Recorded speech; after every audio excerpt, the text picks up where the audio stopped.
Michigan's governor is under fire this morning over newly released emails about the lead water crisis in Flint. Under pressure, Governor Rick Snyder's office released hundreds of pages yesterday.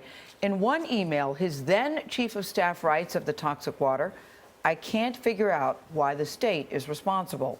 Tests have shown dozens of children with elevated lead levels." Adriana Diaz is in Flint with an inside look at the response to the contamination. Adriana, good morning. Good morning. The governor released 274 pages of emails and documents late Wednesday. One by an aide said that other state officials are worried about people in Flint turning this issue into a political football. But these emails don't change the reality for the people living here. They can't drink the tap water and depend on bottled water to survive.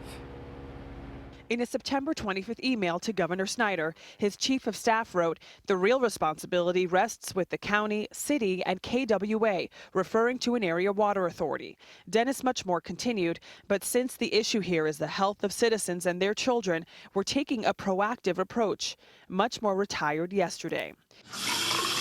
Just days after that email, the governor announced the severity of the city's water problem after he said he received confirmation of lead contamination. Are these emails enough? No. Flint's former mayor, Dane Walling, lost re-election in November. There's too little here to tell. This is missing a whole year, and it's missing all the key public officials at the state level who were involved. When Flint started drawing water from the Flint River in 2014, the improperly treated water stripped lead from pipes. The city stopped tapping into the Flint River in October, and lead levels have gone down. But during an interview yesterday with Scott Pelley, Governor Snyder couldn't say what the current lead levels are. What is the number? I don't have the number at the top of my head of the very latest data, and it varies by parts of the city.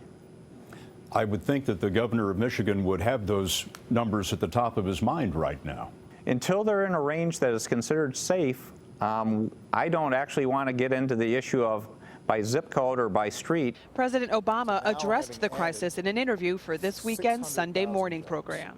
Once people figured out that there was a problem there and there was lead in the water, the notion that immediately families weren't notified, things weren't shut down, that shouldn't happen anywhere. Every single person we've spoken to here says that what they want is brand new pipes. And until then, this remains Flint's cleanest water source.